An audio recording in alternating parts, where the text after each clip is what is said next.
Hello guys, এটা হলো দিন, এটা হলো রাত, কোনটা সব থেকে বেস্ট আপনারা বলবেন প্লিজ। আর এটা হলো দিন, এটা হলো সলমান খান শাহরুখ খানের বাড়ি। তো এই যে দুটো গোল আছে না, এই গোল দুটো, একটা সলমান খানের বাড়ি, একটা শাহরুখ খানের বাড়ি। নতুন বাড়ি তৈরি হচ্ছে আমাদের, এই দুটো বাড়ি, একটা সলমান খান একটা শাহরুখ খান, আমাদের নতুন বাড়ি তৈরি হয়েছে। এটা হচ্ছে মুম্বাই দাদারে, একটা আছে বান্দ্রাতে বাড়ি আছে, কিন্তু এরা আবার নতুন করে বাড়ি তৈরি করছে। সুপারস্টার সলমান খান শাহরুখ খান দুই বন্ধু, দুই পাশাপাশি রুম, সব এটা হলো দাদারের সব থেকে বড় সিটি।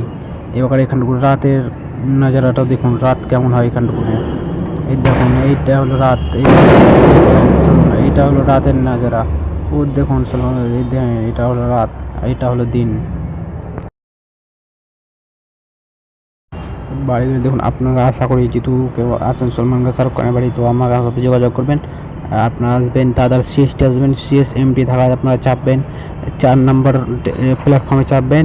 ওখান থেকে আপনারা চলে আসবেন দাদার 1 নম্বরে নামাবে আপনাদেরকে। 1 নম্বর থেকে আপনারা বাম দিকে চলে আসবেন, বাম দিকে এসে দাদার বলবেন এই বিচের ধার চলে আসবেন, দিয়ে এইটা হলো দেখো, এখানে চলে আসবেন। এটা হলে আমাদের কাজ হচ্ছে এখানে। তো এইটা হলো টাকি, এইটা হলো টাকি, এটা হলো রাত।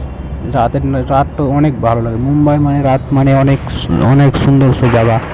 মুম্বাই একটা ট্যুরিস্ট ইন্ডিয়ার মধ্যে টপ এই জায়গা। আপনারা কে কোথা থেকে দেখছেন আপনারা অবশ্যই বলবেন। তো ঠিক আছে, ওয়েলকাম।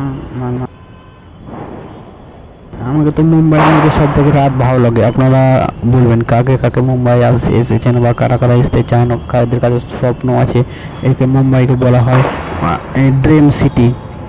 আর এখানে যে সলমান খান শাহরুখ খানের বাড়ি তৈরি হচ্ছে না, এই সলমান খান শাহরুখ খানের বাড়ির নাম হচ্ছে দ্য লান্ড, এই লানপুর ওর ওখানকার নাম।